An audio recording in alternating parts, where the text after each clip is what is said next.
성도 여러분, 간밤에도 잘 주무셨지요? 오늘도 말씀과 함께 승리하는 하루가 되시기를 바랍니다. 오늘 주님께서 우리에게 주시는 말씀은 마태복음 24장 1절부터 14절 말씀, 종말을 사는 자세입니다. 종말을 사는 자세. 새벽 말씀으로는 조금 무거워 보이지만은 시기상 적절하다는 생각도 듭니다. 근자의 말세 혹은 종말에 관한 관심이 굉장히 많은데요. 상황적으로 우리 주님이 다시 오실 때가 가까웠다는 그런 느낌 때문일 것입니다. 이 아침에 성경적인 종말론의 중요한 가르침을 간략하게 정리하도록 하겠습니다. 아침에 조금 공부하는 마음으로 그렇게 말씀 들으시면 좋겠습니다.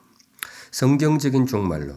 첫 번째, 특정 시기에 관심을 두지 말라 이겁니다. 특정한 시기에 관심을 두지 말라. 종말하면 본능적으로 사람들은 주로 시기와 징조에 관심을 기울입니다. 종말이 어느 때에 언제 임할까 혹은 그때 나타날 징조가 무엇일까, 시기와 징조 여기에 관심이 많아요. 이유가 있죠. 그래야 종말을 잘 맞이할 수 있으니까. 시쳇말로 인생은 타이밍인데 이 종말의 때를 잘 알아야 그걸 잘 맞이할 수 있으니까. 그래서 성경을 펼쳐서 종말의 때를 찾아내려고 하는 시도들이 많이 있었습니다. 역사적으로 종말이 언제일까? 어떤 분은 성경에서 비밀 암호를 발견했다 이렇게 발표하는 분도 있었어요. 성경을 잘 읽어보면 암호가 들어있는데 그걸 풀어보니까 종말의 때가 2000 몇 년 몇 월이더라 이런 말이 나오기도 했었죠. 그런데 성도 여러분, 이거 성경적이지 않습니다. 아무리 그걸 성경 본문을 갖다 댄다고 해도 그건 성경의 가르침하고 너무 달라요. 주님이 말씀하시기를 종말의 시기는 아무도 모른다. 주님이 그렇게 말씀하셨어요. 오늘 본문 뒤에 36절에 나옵니다마는 그날과 그때는 천사도 모르고 심지어 예수님 자신도 모른다고 하셨어요. 예수님도 모른다고 하셨어요. 오직 하나님은 아신다. 아무도 모른다라는 거예요. 그런데 우리 예수님도 모르시는 거를 나는 안다. 성경에서 이걸 찾았다. 그렇게 이야기하면 그게 뭐겠어요? 그 자체로 이단인 거예요. 아무리 성경을 갖다 대고 아무리 기발한 논리를 갖다 대도 그런 것에 성도 여러분 마음을 뺏기지 마세요. 종말, 성경적인 종말의 제일 첫 원칙이 그겁니다. 특정한 시기가 아닙니다. 굳이 시기를 말하려면 성경적인 종말은 무엇이냐? 예수님 승천하신 이후 예수님이 재림하시기까지 이 모든 시간을 전부 통틀어서 종말이라고 부릅니다. 성경 종말론 자체가 그래요. 특정한 시기가 아니고 주님이 다시 오시는 그날까지 우리가 살아가고 있는 인류 역사 전체를 성경이 종말이라고 부릅니다. 성경적인 종말론의 첫째 가르침, 특정한 시기가 아니다. 이거 꼭 마음에 새겨두시기 바랍니다. 그렇다면 성경적인 종말론의 중심은 어디에 있느냐? 두 가지 말씀을 드려야 되겠는데요. 시대상 그리고 삶의 자세입니다. 시대상. 주님이 다시 오실 때까지 이 땅의 모습이 어떻게 되겠느냐? 전체가 종말이라 그랬는데 이 시기를 특징 짓는 그 시대의 상, 시대상이 뭐냐? 그리고 그 시대 속에서 우리는 어떻게 살아야 되겠는가? 삶의 자세. 이 두 가지를 마음에 새기시면 되겠습니다. 먼저 시대상입니다. 시대상.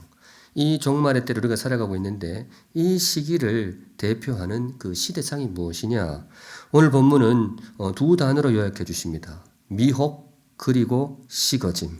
한 번 더 말씀드리면요. 미혹 그리고 식어짐. 주님이 다시 오실 때까지 이 땅의 모습이 어떠할 것이냐? 주님이 이 두 단어로 요약해 주세요. 그 시기는 미혹의 시간이 될 것이다. 그리고 식어짐의 시간이 될 것이다. 4절 한번 보실까요? 4절에 예수께서 대답하여 이르시되 너희가 사람의 미혹을 받지 않도록 주의하라. 미혹을 이야기하시는 거예요. 주님이 다시 오실 때까지 그 시대에 나타나는 현상 중에 가장 대표적인 것이 미혹이라는 겁니다. 어떤 미혹이냐? 많은 사람이 내 이름으로 와서 이르되 나는 그리스도라 하여 많은 사람을 미혹하리라. 우리의 신앙을 흔들어 놓는 미혹이 있다는 거예요. 예수님이 아닌 사람이 내가 그리스도라고 사람들을 미혹하게 될 것이다. 지금도 많이 벌어지고 있거든요. 지금뿐만 아니고 인류 역사 전체가 그래요. 예수님이 승천하신 직후부터 지금까지 그런 사람들이 너무나 많이 나왔어요. 자기가 메시아라고, 자기가 구원자라고. 주님이 예상하셨던 바입니다. 이 종말의 시기는 미혹의 시대입니다. 다음으로 식어짐. 12절에 나오는데요. 불법이 성함으로 많은 사람의 사랑이 식어지리라. 미혹과 함께 이 종말의 때 이 주님이 바라보신 우리 시대의 모습 중에 이 식어짐, 다른 말로 차가움이 있어요. 사랑이 식어질 것이다. 세월이 갈수록 인심이 박하게 되고 사랑이 차갑게 식어지게 될 것이다. 이것도 익히 우리가 목격하고 있는 바입니다. 물론 간간히 우리 인정의 따뜻함이 드러나기도 합니다만은 우리는 참 차가운 시대를, 냉정한 시대를 살고 있습니다. 우리 시대만 그런 것이 아니고요. 예수님 승천 직후 요한계시록에도 그런 말씀이 있어요. 너희가 처음 사랑을 잃어버렸도다. 사랑이 식어진다는 겁니다. 종말에 어떤 징조가 있다면 이게 징조예요. 미혹이 기승을 부리고 사랑이 식어지고, 이게 특정 시기에만 해당하는 것이 아니고 주님이 승천하신 이후 주님이 다시 오시는 그날까지 우리가 살아가 있는 역사가 늘 그렇게 흘러가게 될 것입니다. 그걸 알고 살라는 거예요. 오늘 마지막 말씀, 삶의 자세입니다. 성경 종말론에 두 축이 있다 그랬죠. 시대상 그리고 삶의 자세.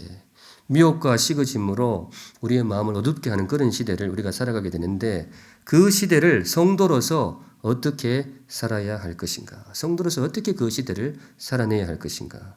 역시 두 단어로 주님께서 요약해 주십니다. 견딤 그리고 복음입니다. 한 번 더. 어떻게 살아내느냐? 성도의 삶은 견딤의 삶이어야 되고 또 복음의 삶이어야 된다. 13절에 이 말씀 주십니다. 그러나 끝까지 견디는 자는 구원을 얻으리라. 이 종말의 시기가 미혹의 시기이고 이 차가움의 시기라 그랬는데, 주께서 우리에게 요구하시는 삶의 모습 첫 번째가 이거예요. 견디라 이겁니다. 미혹이 있을 때에 거기에 넘어지지 말고 견디라. 사랑이 식어질 것인데 거기에 낙심하지 말고 견디라. 견디는 삶을 살라. 그것이 바로 성도의 삶이라는 것입니다. 다른 말로 강하라는 거예요. 사랑하는 샘물 성도 여러분, 강한 사람이 되시기 바랍니다. 연약한 사람 되지 말고 믿음의 굳게 선, 진리의 굳게 선 강한 성도들이 되시기를 주님의 이름으로 축원합니다. 바로 주님께서 우리에게 요구하시는 바가 그거예요. 강해야 됩니다. 미혹이 기승을 부리고 사랑이 차갑게 식기 때문에 약해지면 안 돼요. 기도하는 사람이 되시기 바랍니다. 기도를 통해서 주님이 주시는 힘을 공급받고 뿌리 깊은 나무처럼 강하게 하소서. 바람에 나는 겨처럼 흔들리는 인생이 아니고 뿌리 깊은 나무처럼 강한 성도가 되게 하소서. 우리 그렇게 기도하면서 이 종말의 때를 살아갈 수 있기를 바랍니다. 다음으로 성도의 삶의 자세 두 단어가 있다 그랬죠. 견딤 그리고 복음이라 그랬는데 마지막 복음입니다.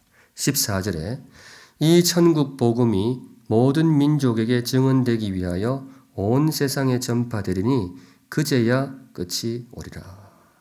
종말은 미혹의 시대이기도 하지만은 동시에 복음의 시대이기도 합니다.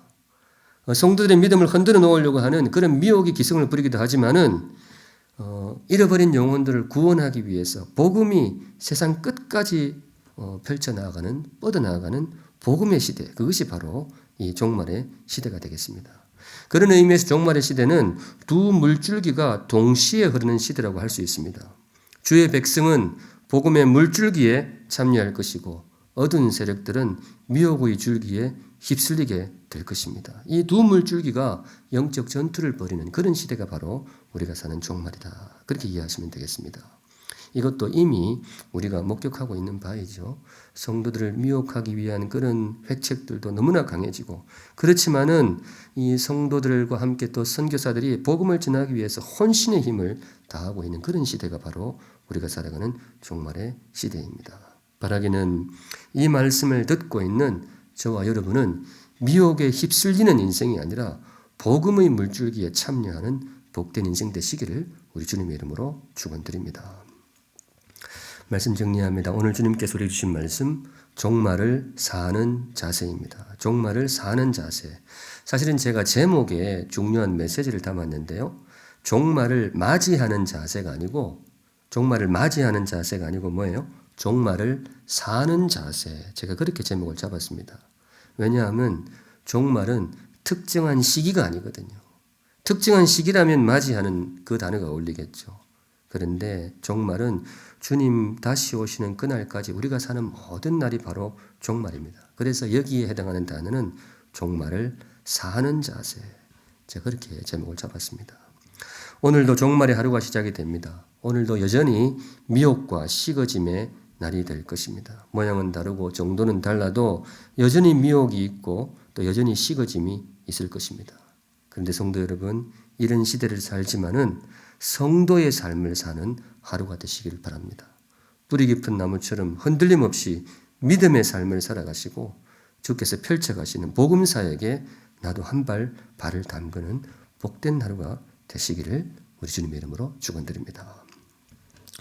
오늘 함께 기도하실 때요, 공동기도문과 함께 오늘은 특별히 잘못된 미혹, 이단에 빠져 있는 성도들을 위해서 기도하시면 좋겠습니다. 우리 주변에도 그런 분들이 들어있거든요. 그런 분들이 성경을 바로 알고 진리로 돌아올 수 있도록 한번 마음 담아서 기도해 주시면 좋겠습니다. 교회가 정말로 진리의 말씀을 선포하고 그분들을 잘 맞이할 수 있도록 성숙한 교회가 될 수 있도록 이를 위해서도 기도해 주시면 좋겠습니다. 오늘 하루도 영적으로 또 육적으로 건강한 하루가 되시기를 바랍니다. 주여 우리를 긍휼히 여겨 주소서. 온 나라 온 백성이 두려움과 근심에 쌓여 있습니다. 주의 자비를 베푸셔서 질병에서 우리를 보호하시고 속히 이 두려운 어둠에서 벗어나게 하소서. 삶의 모든 영역이 위축되고 백성의 삶은 더욱 어려워집니다. 눈에 보이지 않는 전염병 앞에 인간의 연약함을 뼈저리게 깨닫습니다.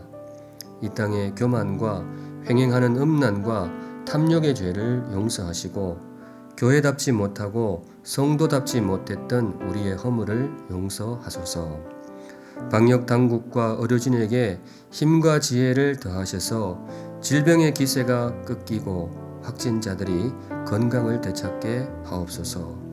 온 국민이 하나가 되어 이 위기를 극복하게 하옵소서. 가족을 잃고 장례도 제대로 치르지 못하는 유족의 아픔을 위로하소서. 평범해 보이던 일상이 결코 평범하지 않았음을 깨닫습니다. 무심하게 지나왔던 일상이 감사의 제목이 되게 하소서. 어려운 때일수록 참된 예배자로 서게 하소서. 모이지 못하는 섭섭함이 불평이나 원망이 아니라 예배를 더욱 사모하는 뜨거움이 되게 하소서. 힘겨운 시기에 성도의 성숙함을 더욱 드러내게 하시고 섭리 가운데 드러나는 악한 세력이 결정적으로 무너지게 하소서. 그간 어둠에 쌓여 있던 영혼들이 주께로 돌아오게 하시고 교회는 그들을 주님께로 인도할 성숙한 울타리가 되게 하소서. 평탄할 때에도 힘겨울 때에도 우리가 주의 손안에 있음을 믿습니다. 우리를 불쌍히 여겨 주소서. 우리에게 긍휼을 베풀어 주소서. 자비로우신 예수님의 이름으로 기도합니다. 아멘.